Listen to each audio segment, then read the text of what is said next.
Holy cow. Look at that. That is the dining room right there. That is the dining room that you're looking at. That's the master bedroom right there.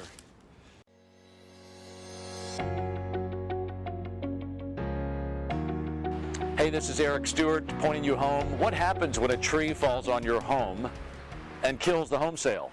Well, you remember back in March, I was here at this particular house, 11703 Vale Road in Oakton, Virginia. And when I was here, I walked you around the back of the house. We saw a tree had fallen across the back of the house. The buyer killed the sale, decided not to buy because it required about 6 months' work to get the house fixed. I'm walking past a dumpster that's still collecting work that's being done to the home. This is my first time walking around the back of the house to see where we are and what's going on with the property. So wanted you to be back here, see what's happening. So join me now. So last March, when I was here before, we saw a massive tree right here. And take a look with me at what's going on here. There was a tree that had come across the back of the house, crushing the main body of the house, not so much this garage.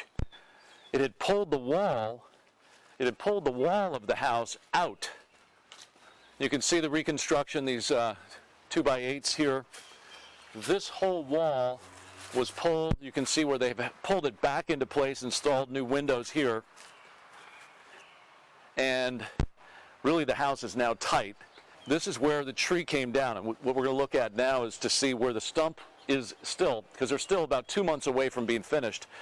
You can see how the tree stump right here, that tree came across and crushed the corner, and the tree had a bend into it, so when it came across the corner, it bent back on itself the way it had grown up into the sky and crushed the main body of the house as well. Let's come back, and I want you to show you this deck here. The deck had also been crushed by the tree. They've rebuilt this deck completely, and they're leaving the stump here. They're leaving that here until they finish all the work. Let's look over here for just a second. We can see right here how the wall was pulled out, pulled away, and this is going to have to come down. They're going to have to take this down, probably may have to just take it down to here, or may have to take it all the way down.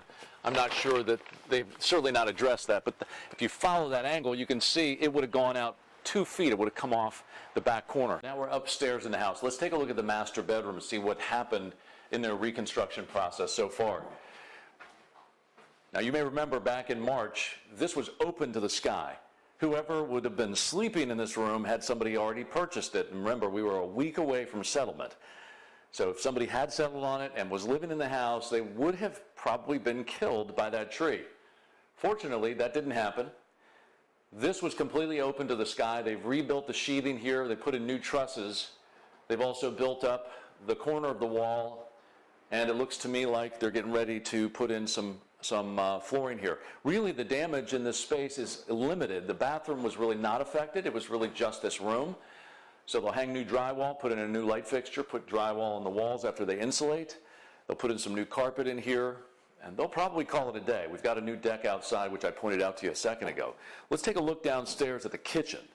Besides the master bedroom, the rest of the back of the house was crushed by that tree, which includes the kitchen, the dining room, and the family room. Let's take a look now at the kitchen space. Wow, you can see here where they had to rebuild the whole back top of the house and put in a new skylight here. They've got new sheathing and supports here. They've also rebuilt the back wall, replaced the window. Looks like they might have been able to keep the same door. These things, some of these things may be changed out, including this floor here, which has a broken piece, maybe 3 or 4 pieces that were broken by the tree. Let's go into the dining room now and check and see what's going on there. So in the dining room, we've got our marvelous 1960s lamp still intact. So folks, if you buy this for $750,000, we'll give you the house for free, okay? So up here, you can see where, again, the back was rebuilt, new windows here. Let's go into the family room now. Let's take a peek and see what's going on there. Okay, so here we are in the family room, and up above you can see how they've opened the entire ceiling here, partly because the tree, again, grew in such a way that when it dropped, half of it kind of pinned out this way and dropped into this space more severely. So this is opened up. We've got new sheathing, new supports here. There's going to be new insulation. They've dropped some new electrical, brand new windows. No, actually, these are the original windows, it appears. Yes. So these did not shatter when the tree came down. The damage was up above. It poked through, and there was stuff everywhere on the carpet in here. Well, hopefully we'll get this house on the market in the next 6 to 8 weeks. We'll get it up for sale and sell it, maybe for more, hopefully more, since we've done all this work to get it ready. Hopefully no more trees will fall on this house. I'm Eric Stewart from the Eric Stewart Group, pointing you home.